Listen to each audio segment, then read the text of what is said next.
The Hills came here in 1910, I think, from Pocomoke. But my mother's side, the Shanahans and the Elliots, they came here in the 1700s.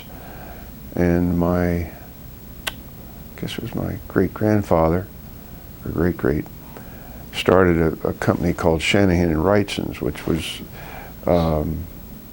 a mercantile company in downtown Easton that at one point was one of the larger ones on the Eastern Shore. And it's not in business anymore.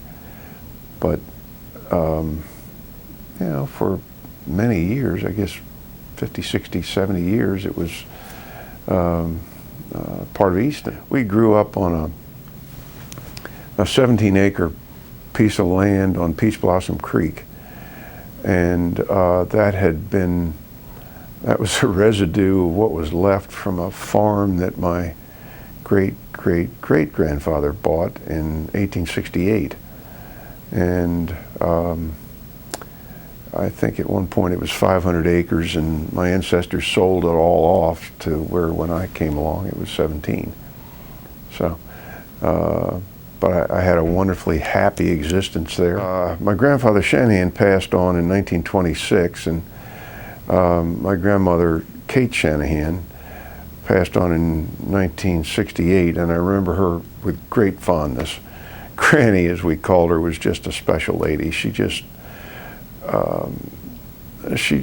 loved everybody and made you feel welcome. And my mom married my dad, Howard Hill, in 1940, and he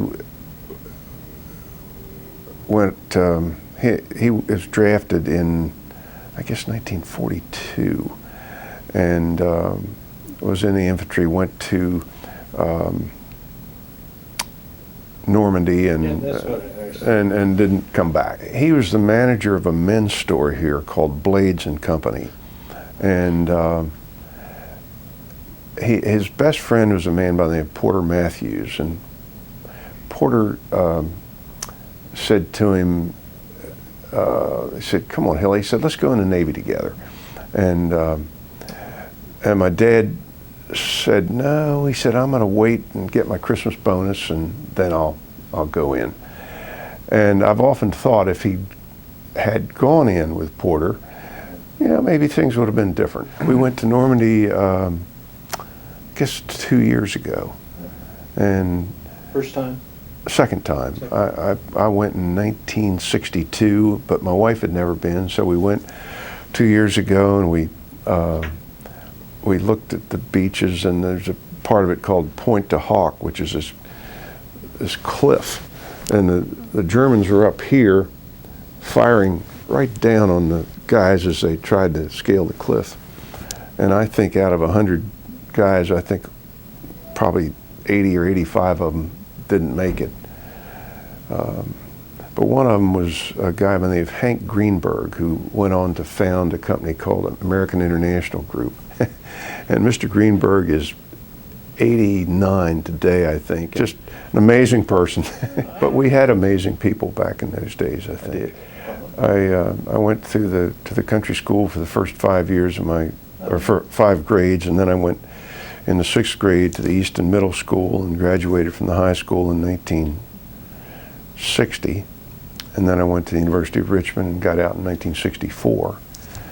And I came back here, and I guess I started working in the investment business on January 3rd of 1967. And I've been in it ever since. So I guess it's 47 or 48 years, I lose track. I wanted to come back to Easton, and I wanted to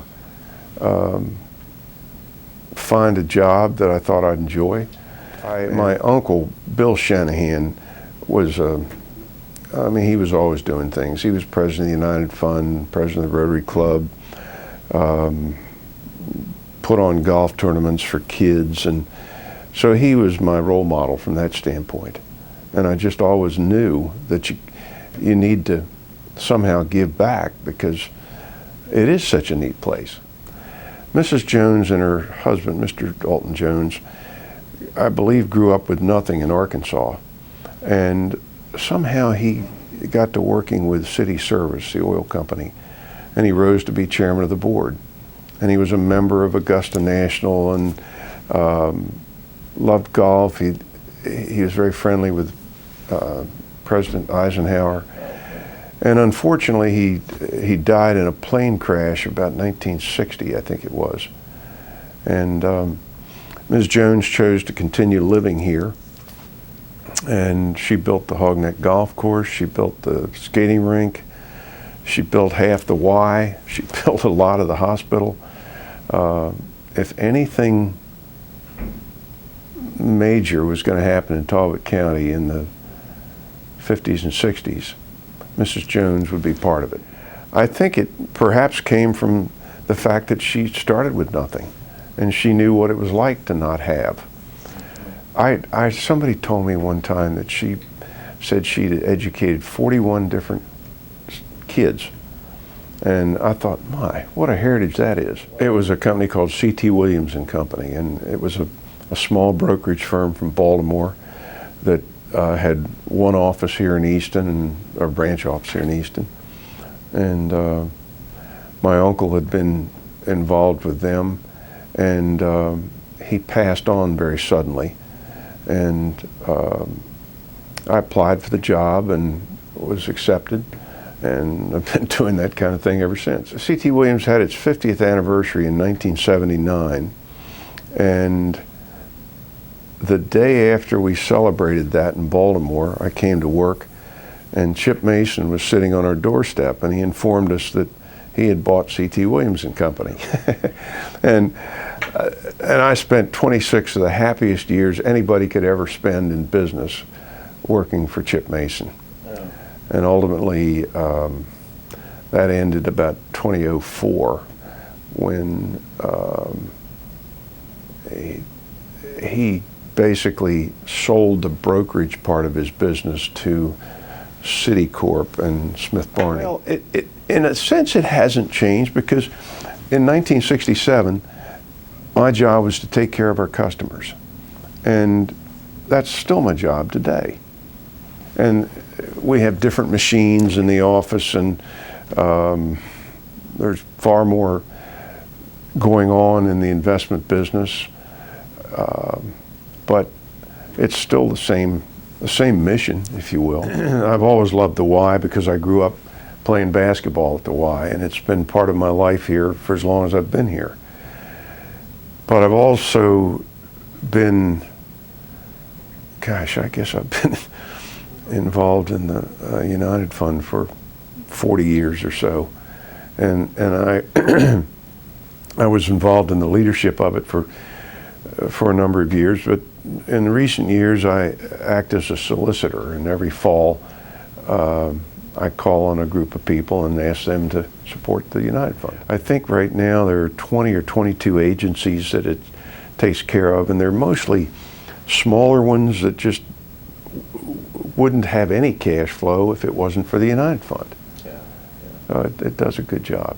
On some of these charities, where the rubber meets the road is somebody has to go out and ask for the money. And people don't like to do that. And it's hard to find people that will volunteer to do that. And I remember with the United Fund, I was talking to Moorhead Vermillion not too long ago, and we were saying the same thing. It's hard to get people to make the calls. Whereas when we first started with it, 40 some years ago, there was a cadre of people that they just did it. The Y has 25% of the county are members of the YMCA. And I think that's the largest penetration of any Y in the country. Yeah. And it's because it does good work. We want to preserve the clarity of the waters of the bay and of our rivers and creeks, and Midshore Riverkeepers are doing a wonderful job in that respect. And I've gotten very interested in them. I think that their mission and message is extremely important. I've got to mention Habitat for Humanity. Talk about, I mean, that has made just a huge difference in the lives of, I think we've built, I can't remember whether it's 60 or 90 homes. Yeah, right. But there's been one default, and that's so much better than the normal averages. And it's because Habitat doesn't give anybody anything. Yeah. You have to pay back every penny of your mortgage. Yeah. And you can't go into a Habitat house unless you have no debt. And it's hard to find people. But we've seen a lot of people who did have debt when they came to the table, and they paid it off, and they came back, and they built themselves a house. And it's really, talk about something that'll transform a family. Well, I was just